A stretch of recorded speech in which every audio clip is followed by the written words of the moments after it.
Buenas tardes a todos, ¿cómo están?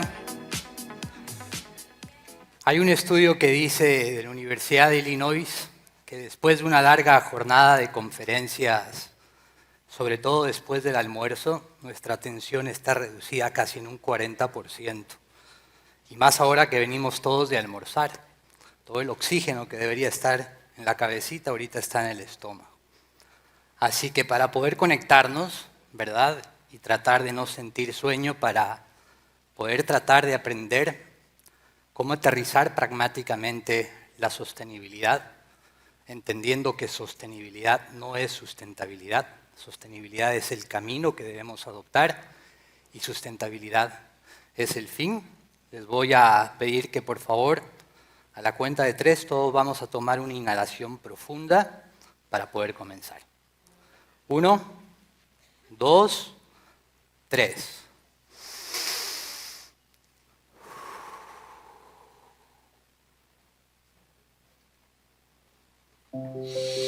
Inspira profundo. Es momento de aceptar que el mundo se encuentra en estado crítico. Y esto nos da terror, porque todo lo que está mal es mucho. Y ante un problema tan grande, ¿quién es uno? ¿Quién soy yo, tan pequeño? Recuerda que una persona demostró cambiar la historia. Y ese poder está en ti. Poder generar grandes cambios con pequeñas acciones. Y entre todos, juntos, edificar las bases de una nueva humanidad, universalmente consciente que la Madre Tierra necesita nuestra ayuda para sanar sus daños. Ahorra agua, cuida la energía, separa tus residuos, practica el carpooling y protege la biodiversidad. Porque el mundo refleja lo que tenemos en el corazón. Creer en el cambio es crear el cambio.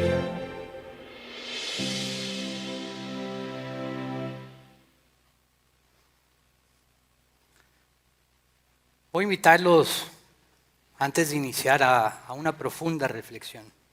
Yo tengo la hipótesis de que al día de hoy, a pesar de tantos esfuerzos, es nuestra desconexión que tenemos como seres humanos con la naturaleza lo que aún nos mantiene escépticos e incluso muchas veces negacionistas de la amenaza de la crisis climática. Creo que todos estamos siendo testigos de que en este momento el planeta una vez más se está incendiando y de que en los próximos años estos fenómenos climáticos extremos simplemente se van a agravar y debemos tomar medidas inmediatas conforme a lo que nos indica la ciencia. Porque en nuestras vidas, a medida que damos pasos como seres humanos, debemos comprender que todo lo que hacemos está intrínsecamente relacionado con la esencia de la naturaleza que nos rodea. Y aquí en Bolivia esa no es la excepción, con la inmensa riqueza ecológica y cultural que tenemos. Por ello es fundamental que cada una de sus empresas se trace una hoja de ruta que sea capaz de integrar la sostenibilidad como camino, la producción limpia como estrategia, y el bienestar de nuestro planeta como compromiso, pero no a expensas de la naturaleza, sino en simbiosis con ella. Por ello, el día de hoy, de manera muy breve, le vamos a hacer una ingeniería inversa a la problemática de la crisis climática. Vamos a resetear nuestra conciencia en relación a este problema y también vamos a comprender la solución y el desafío que implica la descarbonización económica para que cada una de sus organizaciones pueda comenzar a adaptarse y actuar en pro del cambio climático. Nuestra organización Green Cloud ya tiene 13 años. Yo soy boliviano, soy del Beni, criado en La Paz y de padre cruceño. Les puedo decir que soy un boliviano del oriente y del occidente al mismo tiempo.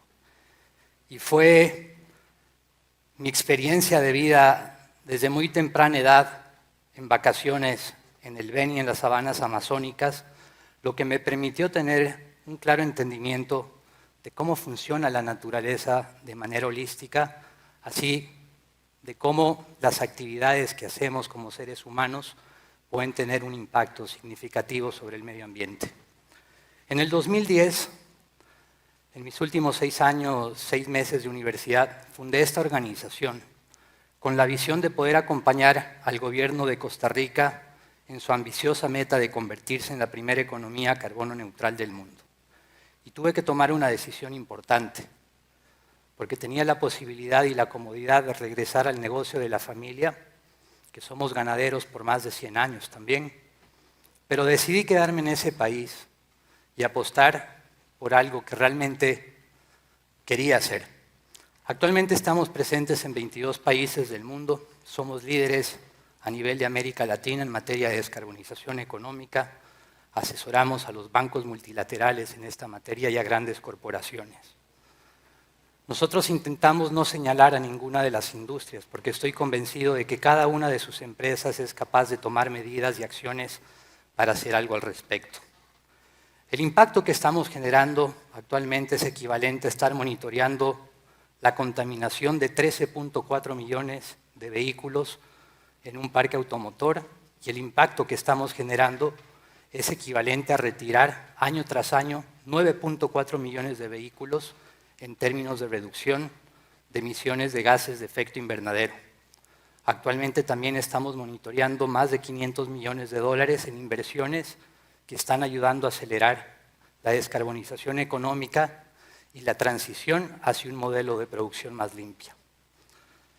En nuestra organización, con nuestros socios, estamos firmemente convencidos de que la conciencia es capaz de transformar la visión que le podemos dar a nuestros capitales, apostando por el largo plazo. Vamos a hacerle ahora un análisis a la problemática del cambio climático. Y nos vamos a quitar el mito de la cabeza de que el cambio climático es un problema medioambiental. Porque al creer que el cambio climático es un problema medioambiental, solo tenemos a los ambientalistas trabajando en esto. El cambio climático, la crisis climática, es un problema económico con repercusiones medioambientales que pueden llegar a ser irreversibles. Y de hecho, como en todo problema, estos casi siempre se hacen notable por sus efectos. Y creemos que el efecto o la causa son la emisión de gases de efecto invernadero, y lo evidente es la alteración en el aumento de la temperatura del planeta que está ocasionando y acelerando estos fenómenos extremos climáticos. La realidad es que el carbono no es malo. El carbono es un elemento fundamental para la vida y tiene un ciclo que ha sido interrumpido por nuestro paradigma energético. El carbono debería concentrarse en su balance natural, en los océanos, en un 81%, en un 12% en las reservas fósiles, en un 4% en los suelos y en un 1% en la biomasa vegetativa o los ecosistemas naturales del mundo. La causa principal de este problema es que quizás en su momento no teníamos la visión de poder entender del gran impacto que podía significar retirar ese 12% del carbono de las reservas fósiles y disponerlo en la atmósfera. Actualmente, las emisiones globales alcanzan una cifra de 59.1 gigatoneladas de dióxido de carbono, donde lo que más impacta está, sin lugar a dudas, relacionada con nuestro paradigma energético y con el modelo dependiente hacia los petroquímicos que hemos desarrollado. Pero esto no es culpa de los petroleros, porque en su momento ellos no tenían idea del daño que esto podría llegar a ocasionar. Como pueden observar también, en América Latina apenas somos responsables del 3% de las emisiones globales de gases de efecto invernadero. Y esto puede sonar marginal, pero no lo es, porque para nosotros, como latinoamericanos, el desafío del cambio climático tiene dos frentes. Por un lado, el desafío de que podamos mitigar las causas que están agravando esta situación, pero por otro lado, el de poder adaptarnos a los golpes que ya han llegado y que están afectando. Por ejemplo, aquí en Santa Cruz, los agricultores se están viendo afectados por la sequía de este momento, al igual que los ganaderos. ¿Cuál es el contexto de Bolivia? En Bolivia se emiten, según el Climate Watch, en el último inventario nacional oficializado para el contexto económico de Bolivia, 138.72 millones de toneladas de dióxido de carbono equivalente, donde aproximadamente un 77% está directamente relacionado con los cambios de uso del suelo, es decir, las quemas que suceden en campo, los incendios forestales que muchas veces también están ligados a las prácticas agrícolas irresponsables, a las actividades ganaderas, un 19% a la energía, un 2% a la basura que generamos en nuestros municipios y una incidencia relativamente baja a nivel industrial. Ahora, podría parecer que las emisiones de Bolivia en realidad no le hacen sentido en el marco de la problemática mundial. Pero estas emisiones per cápita que observan en la pantalla son casi el doble de la media mundial. Son 5 veces más por unidad de Producto Interno Bruto si lo comparamos con una economía grande como Brasil. Y además nuestro índice de vulnerabilidad es significativamente alto en relación y en comparación con el resto de los países en desarrollo. Debemos comprender de que si al 2050 la temperatura media de nuestro planeta en relación a los tiempos preindustriales supera los 1.5 grados centígrados, vamos a empezar a observar un fenómeno de migrantes climáticos, un éxodo climático de personas que de zonas rurales, calientes, van a comenzar a migrar a las grandes ciudades del mundo, aumentando el desempleo, la pobreza y la falta de oportunidades. McKinsey, en el año 2022, el año anterior, hizo un estudio llamado La Ruta hacia Cero Emisiones, donde trataron de aterrizar de manera pragmática el último alarmante informe del Panel Intergubernamental de Cambio Climático, la máxima instancia en la materia que constantemente nos comparte una radiografía de la situación de nuestro mundo sobre esta materia.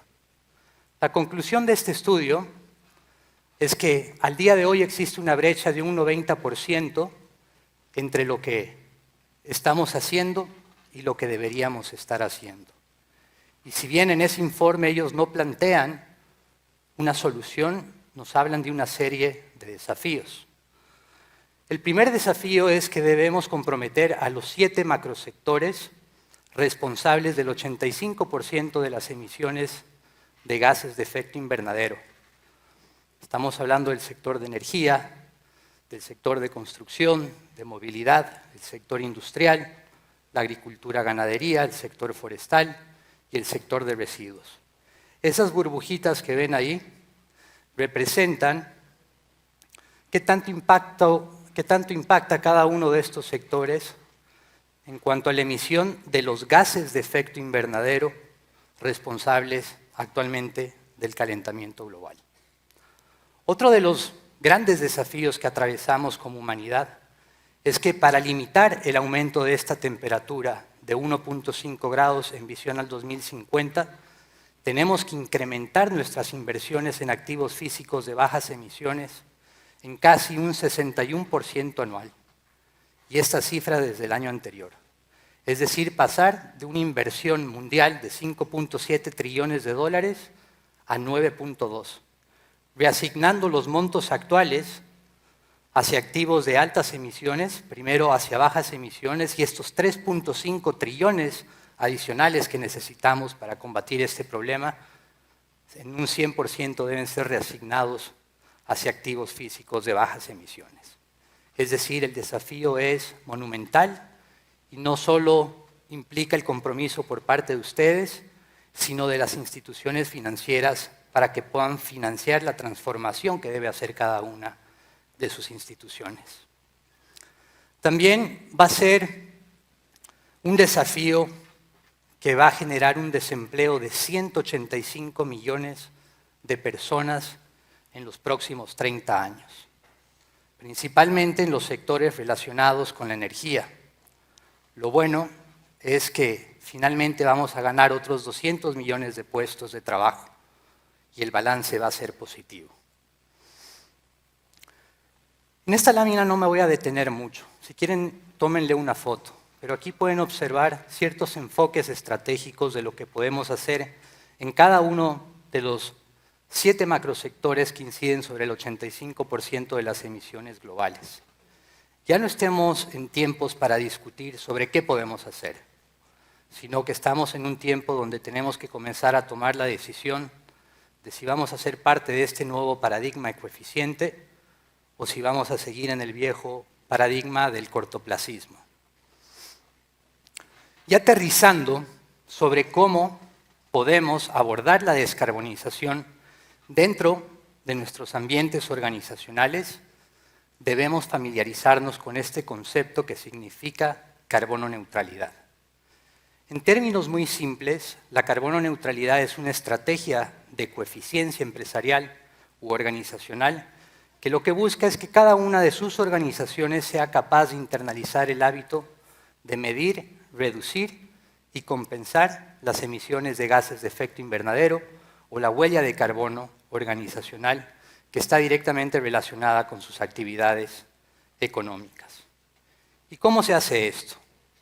Lo primero es que debemos apoyarnos de la ciencia, de estándares y metodologías que ya están aplicando múltiples empresas alrededor del mundo. Aquí no me voy a detener mucho ni entrar en tecnicismos, pero tenemos estándares que nos pueden acompañar a plantearnos objetivos a mediano y largo plazo y a sostener un proceso de carbono neutralidad a través del tiempo.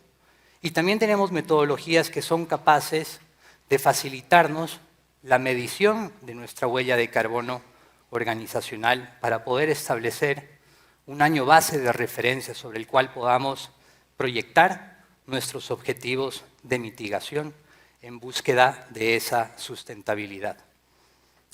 En el marco de la conformación de equipos, es fundamental crear un comité o un equipo que se haga responsable de esta materia. Pero para que este equipo o este comité pueda realmente operar, es fundamental que exista un arduo compromiso de la alta dirección. Si no existe compromiso en la materia de sostenibilidad por parte de la alta dirección, esto va a terminar en un grupo de personas activistas que en el momento que salgan de sus organizaciones van a hacer que se caigan sus procesos de sostenibilidad.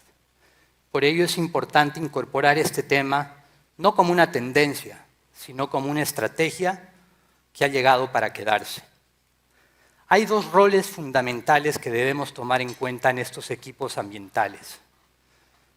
Estos equipos pueden estar conformados por un distinto número de personas.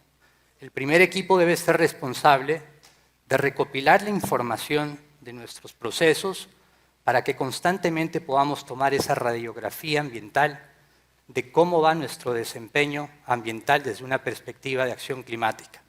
Y el otro equipo debe estar orientado a identificar con los equipos de operaciones, en primer lugar, qué proyectos ya estamos implementando que están trayendo eficiencia a nuestras empresas y que posiblemente estén trayendo también una reducción de emisiones de gases de efecto invernadero o mayor ecoeficiencia. Muchas veces sucede eso, porque en el instinto del empresario está buscar la eficiencia. El detalle es que nosotros no hacemos ese análisis de contabilizar qué tanto pueden mitigar estos proyectos. Luego de eso podemos valorar e implementar nuevas iniciativas. A partir de estos 2 equipos vamos a lograr tener un control eficiente sobre las distintas fuentes de emisión de gases de efecto invernadero y lograr la capacidad de generar indicadores cuantitativos como cualitativos para fortalecer nuestra toma de decisiones en este sentido, y vamos a lograr madurar un sistema de gestión de gases de efecto invernadero a través del tiempo que pueda sostenerse indistintamente de quién lo vaya a liderar. Otro aspecto fundamental para comenzar a hacer la medición de nuestra huella de carbono organizacional es tener claro estos 2 conceptos, que sí son un poco técnicos, pero les aseguro que es el resumen más contundente de toda una normativa ISO. Es primero definir cuáles son nuestros límites organizacionales, y eso hace referencia a que seamos capaces de identificar cuáles son las instalaciones físicas o procesos donde vamos a encontrar justamente emisiones de gases de efecto invernadero. Una vez identificadas esas fuentes emisoras, las vamos a clasificar en 3 categorías. En la primera categoría, esas fuentes que nosotros controlamos a través de nuestros procesos, sobre los cuales tenemos la capacidad de tomar ciertas decisiones y de hacer cambios. La segunda categoría está directamente relacionada con la energía eléctrica que consumimos de la red. Se considera una emisión indirecta porque por más de que reduzcamos el consumo de electricidad en nuestras instalaciones físicas, eso no necesariamente significa que quien genera, distribuye y vende esta electricidad tenga una matriz más limpia cada año. Y de país en país cambia significativamente la huella de carbono relacionada a cada kilovatio de energía eléctrica que nos llega en el recibo. Por ende, y ejemplificando un poco más, la electromovilidad no tiene el mismo impacto en todos los países del mundo. Aunque no lo crean, en la India utilizar un vehículo eléctrico puede llegar a contaminar más, porque a la hora de recargar las baterías tenemos una matriz energética que depende en un 70% del carbón. Una de las grandes ventajas competitivas que tenemos como Latinoamérica y como región es que nuestra matriz energética es relativamente limpia en comparación a otras economías del mundo, principalmente en los países donde concentramos grandes reservas de recursos hídricos. El gran detalle es que en algún momento la eficiencia de las hidroeléctricas también se puede ver afectada por estos fenómenos climáticos extremos y podemos volver a depender de las termoeléctricas para situaciones de emergencia. Por último, la tercera categoría está directamente relacionada con las actividades que realizan nuestros proveedores, es decir, con procesos que no directamente controla nuestra organización. Entonces, en primera instancia debemos trabajar aquello que podemos controlar y en una segunda instancia deberíamos comenzar a crear una articulación con nuestra cadena de proveedores para poder también comprometerlos en este sentido. Porque no se trata solamente de que cada una de sus organizaciones de forma independiente actúe de manera sostenible, sino que tenemos que pensar en cómo estamos impactando sobre nuestra cadena de valor en este sentido. En cuanto a las emisiones directas, ¿qué podemos encontrar? Podemos encontrar los combustibles fósiles en nuestros procesos de transporte, para energizar alguna planta en nuestras industrias, en las plantas de emergencia de diésel que tenemos muchas veces en nuestras oficinas para cuando se va la luz, las fugas de gases refrigerantes de los sistemas de aire acondicionado o de los sistemas de climatización que son responsables de hacer un transporte para ciertas industrias que requieren de una cadena de frío. Por otro lado, también tenemos emisiones que son de origen biológico, que se conocen como emisiones biogénicas, que puede ser la utilización, por ejemplo, de leña para energizar o generar calor en algún tipo de proceso, puede ser leña o materia orgánica residual, las aguas residuales que generan nuestras actividades principalmente industriales y que muchas veces no terminan siendo tratadas, así como también podrían ser las emisiones relacionadas a la digestión del ganado, ¿no? Que cada día le hacen un poquito más de publicidad al tema del impacto que tiene el metano. Bolivia es de los pocos países que tiene, por la naturaleza de los ecosistemas del Beni y de Santa Cruz, una ganadería relativamente sostenible, en comparación con los sistemas de producción convencional de carne como en Texas, en los Estados Unidos, que son los que usualmente suelen criticarse. Luego, como les comenté, tenemos la energía eléctrica, y en cuanto a las emisiones indirectas que no controlamos, podemos encontrar el transporte que realizan nuestros proveedores, los viajes aéreos que realizamos para nuestros viajes de negocios, el impacto de la exportación o importación utilizando un sistema multimodal de transporte que incluya transporte marítimo, terrestre, incluso aéreo. Es muy importante que la medición de nuestra huella tenga un enfoque de control operacional.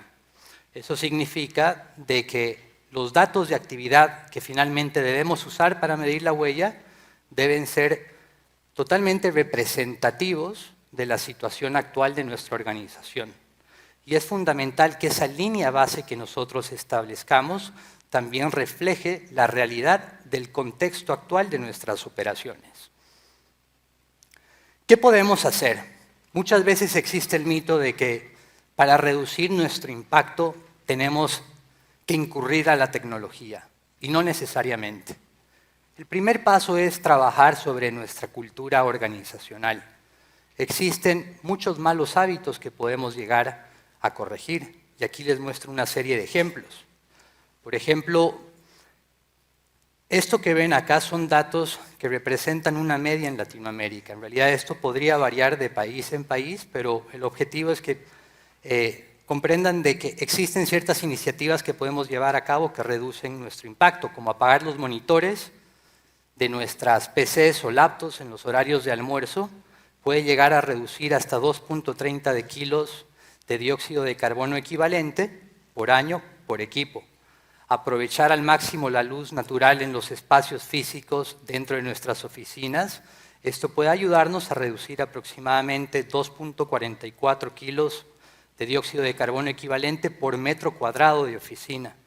El no sobrecargar las conexiones en nuestra infraestructura eléctrica también puede tener un ahorro significativo de un 5%. El mantener los termostatos de los aires acondicionados en 23 grados centígrados puede ayudar a evitar una emisión de un poco más de 300 kilos de CO2 por equipo de aire acondicionado al año. También por cada kilo de residuo, sobre todo papel, cartón o residuos orgánicos, es decir, residuos con un alto contenido de carbono degradable, puede llegar a evitar una emisión de 1.45 a 1.60 kilos por cada kilo de residuo que dejamos de enviar a un vertedero o a un relleno sanitario. Otro tip importante y que realmente es verdad es cuando nosotros hacemos recargas de combustibles y los hacemos en horarios calientes, la gasolina que echamos a nuestros vehículos se puede llegar a evaporar entre un 5 y un 10%. Por eso echar combustible en horarios de baja temperatura, antes de las 6 de la mañana o en horarios por la noche, puede ayudar a reducir significativamente nuestro consumo de combustible, traernos ahorros sin invertir dinero.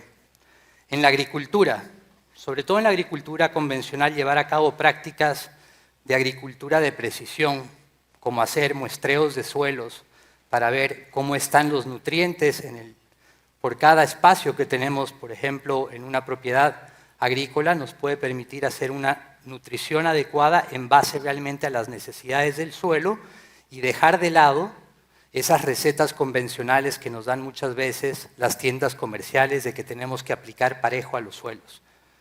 Solo un 20-30% tienen deficiencia los fertilizantes que aplicamos en la agricultura y ese excedente del 70% por lo general va a terminar en escorrentías, contaminando distintos cuerpos de agua y trayendo otros tipos de problemas como eutrofización. La eutrofización hace referencia al crecimiento de las plantas acuáticas que son mucho más evolucionadas que las plantas terrestres a la hora de poder asimilar nutrientes. Me imagino que muchos de ustedes han ido a México o a Florida y han visto el gran problema del sargazo que hay. Eso es por la excesiva concentración de nutrientes que están llegando a través de las aguas residuales a los océanos, a través de los ríos. En la ganadería también una buena suplementación, como por ejemplo el uso de urea o de fertilizante no nitrogenado, puede ayudar a enriquecer la flora de microorganismos del ganado y disminuir las emisiones de metano entre un 8 y un 10%, por generar un ambiente un poco más aeróbico y menos anaeróbico o sin oxígeno. Entonces, como ven acá, hay muchos enfoques de acción y de iniciativas que podemos llevar a cabo que realmente pueden permitirnos dar unos primeros pasos en esta búsqueda de la sostenibilidad. Finalmente, para demostrar la carbono neutralidad, es importante que las organizaciones, luego de medir en gris, pueden ver lo que son nuestra huella de carbono o lo que se conoce técnicamente como nuestra emisión neta, que hace referencia a nuestra huella después de cualquier iniciativa de reducción que hayamos podido adoptar dentro de nuestros procesos. Y finalmente, lo que se debe compensar, la compensación hace referencia a la inversión en proyectos fuera de nuestros límites operativos que están demostrando tener la capacidad de asimilar un equivalente al dióxido de carbono que nosotros no hemos podido dejar de reducir. Es así como se demuestra la carbono neutralidad o el cumplimiento de una estrategia de cero emisiones basados en ciencia. Finalmente, para poder adherirnos a distintos marcos de trabajo, podemos incurrir a solicitar, por ejemplo, verificaciones externas para que se pueda analizar la confiabilidad de nuestros datos, de la información con la que estamos tomando esta radiografía ambiental de nuestros procesos.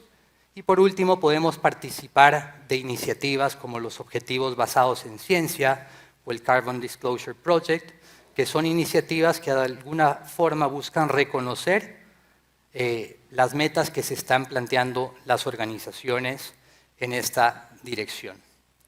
Por último, quiero comentarles que esta materia no es tan lejana de muchas de las empresas de ustedes. Aquí hay muchas empresas clientes de nosotros, está Bagó, está Soboce, está Enbol. Hay muchas empresas que ya están trabajando sobre estos temas. Nosotros en 2019 iniciamos una alianza con CAINCO y Fundare que se llama Ecosector justamente para que podamos comenzar a alinear a las organizaciones hacia una estrategia de descarbonización y categorizamos a las organizaciones según el tipo de actividad que hacen y el nivel de emisión, donde pueden ver el nivel de emisión así como también el nivel de mitigación que tienen las organizaciones.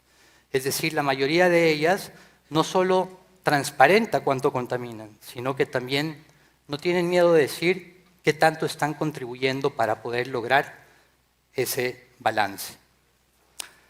De mi parte, decirles que la carbono neutralidad o la descarbonización o el tomar medidas en pro de la acción climática es algo fundamental en estos tiempos porque puede impactar positivamente sobre la reputación de nuestras organizaciones, más ahora que estamos en tiempos tan complejos y donde la sociedad y el mercado necesita de alguna forma señales de esperanza y de cambio.